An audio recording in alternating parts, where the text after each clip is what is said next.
I'm back. I'm back, and I'm sorry if you missed me, but I am back. I had a rough couple of weeks. Life has been really top decking on me. I've been getting top decked on life, and every day it's another top deck. Every day is a new turn for life, and they've just been top decking every single time. So things are starting to come up. Things are starting to come up. Your boy. And we are doing fine. We are doing fine because I won my first local finally after months and months and months of trying. And it's been very hard. It's been very, very tough. I got to the point where I started making jokes like, man, whatever unit wins me the game, I'm going to get tattooed. Like, this is how bad this is getting. I have gotten so close, so razor thin, literally multiple times, one card difference, like one literal top deck. I've had top decks getting my top decks, going for the win, their top decks, ruining my win. So, but who did it? Who did it? None other than my girl. My girl and her Banshee. That was the winning play. Genuinely, like truly the winning play. It was very hard. I've been trying this for months. For months, and it's gotten so close. It's gotten razor thin. That's how close it's been. A lot of the times. I get into grand finals almost all the time. And constantly am I just this close. Sometimes one card difference. And it's gotten to the point where I started joking around, like whatever wins, whatever unit takes it for me, I'm just going to get that one tattooed. Like, that's it. And I always thought it'd be like a Zaku 2 or something like that, or a Jim, or Guntank. It's crazy too, because that's like why I started playing this deck. It's just because waifu. Just because the waifu. And I knew it, dude. I knew it. Ever since we locked eyes, I knew it was love. And no, I just really like this character and this card and the deck and everything. Just the whole thing just sings to me. Blue, red, pink just sings to me. I hate blockers. I'm the guy always talking crap about blockers, and I'm just a blue, red, pink guy. And Xeon Rush was good for a while. I just don't really feel like I don't know. I feel like I'm just meant to be playing this deck. So I kept at it, and I almost played something else, but I decided to just stay with what I'm doing, and I finally squeaked out that win. I got a duo. Do I have that card? So I got a duo, my first winner. It's a duo. I think I'm gonna first off, I should put it in the sleeve. I think I'm going to the cleanest sleeve you can get. I think I'm just gonna send it in to get graded, and that's just gonna be like my first dollar I ever made. And another thing, what's crazy, so the story behind how difficult this was, I've had it just literally plucked out of my hands twice. And in one instance, I almost got it with Xeon Rush. The first time I almost had it, I knew I was going to take it. Or I felt like I knew I was going to take it. And as soon as... What happened was... So I thought I was going to take... The first time it happened to me, where it was literally... Look, you got to understand my frustration here. Because there are these moments that I'm just like, I can't believe. The first one, the most egregious one, to be quite frank, I'll just start with the best, is that I had Anksha on the table, and I was facing 3 opponents. I don't remember.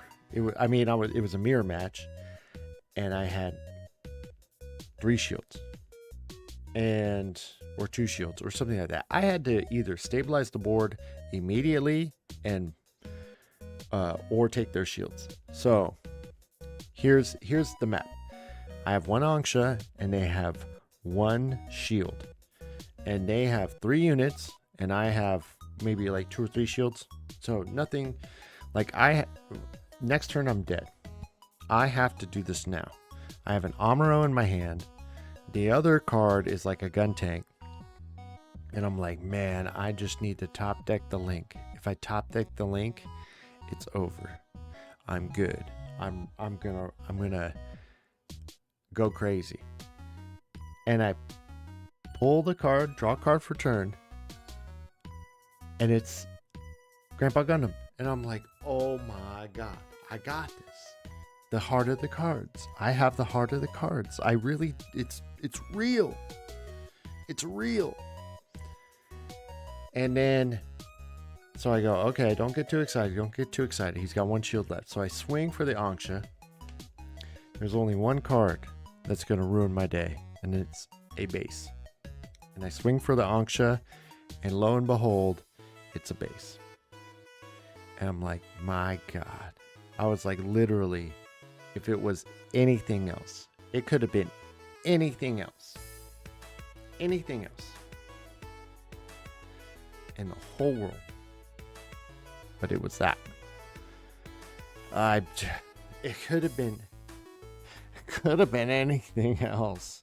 It literally could have been anything else. It could have been a bounce. It could have been anything. Because I could have just played the Link and rocked out with it. But my God, dude. It was literally the one thing that was like, that was it. It's literally. And then before that, in the middle of the game, I was going to swing for two shields in the middle of the game, and he played Siege Ploy. My opponent played Siege Ploy. So I swung with the first guy. During the action step, he played Siege Ploy. Rested my other guy. I'm like, all right. I just kept going with the game, and by the time we got to the very end, by the time we got down, it went down to literally almost the exact same scenario, in the sense that if I could just swing one more time, I would have taken it. And I was like, you seriously? If you didn't play that Siege Ploy, this would have been a different game. Like, this would have been a completely different game. This would have ended. It wouldn't have been a different game. Let me correct that. It would have ended differently. But literally, that one card, like, changed the course of history. And you got to understand how insane I've been about trying to get this winter pack. I even got a winter pack someone gave me, and I didn't open it.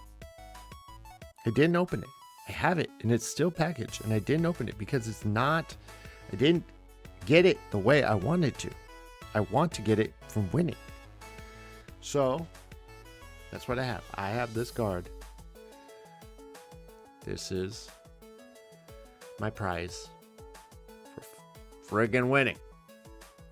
Oh, I'm part of the club. I broke the curse, guys. Broke the curse. So, now, check this out. At that same tournament, I got more for you.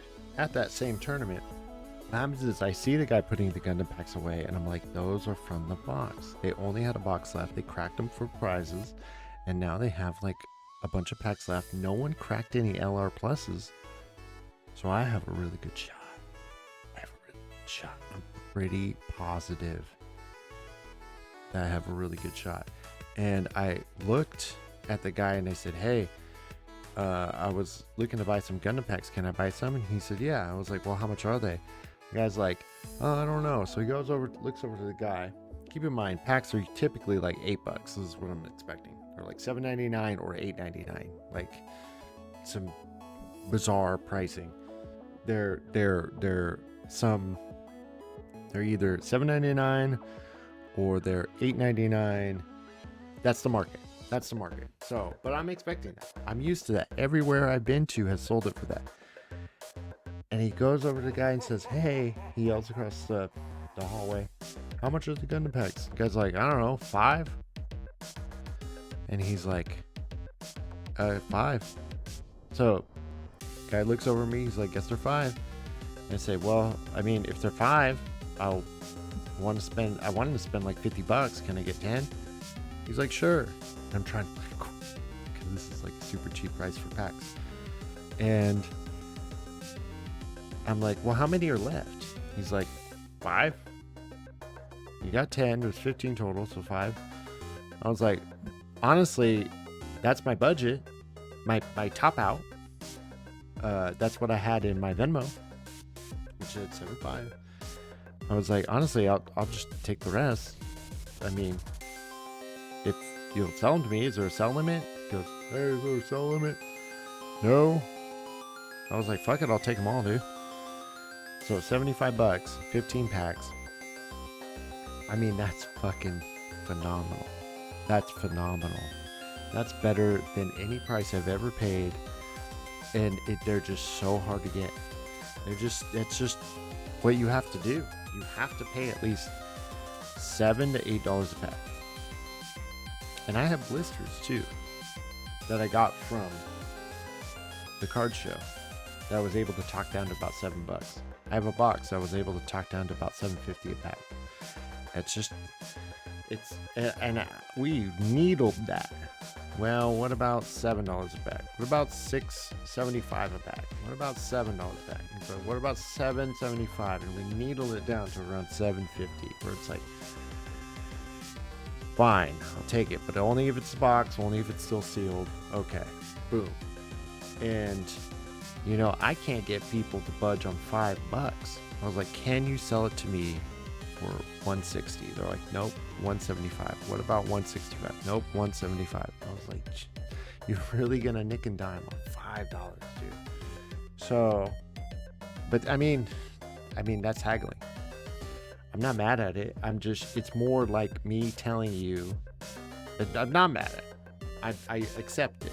Okay, I know I'm saying it like I'm trying to tell a story. I'm trying to make it interesting, but I'm there. That is the reality of the situation. That's what people are like. No, I'm sticking to this. This is the lowest I'm gonna go for this. It's not financially sound for me to go any lower than that. You know, I don't want them for me. I'm not trying to scalp these. I'm not trying to get scalper pricing so I can flip it somewhere else. Anyway, what's crazy is I still have these packs. I've been too busy to crack them open. So I was thinking about cracking them open right now. So I'll probably just do that right now. But let's see what's in here.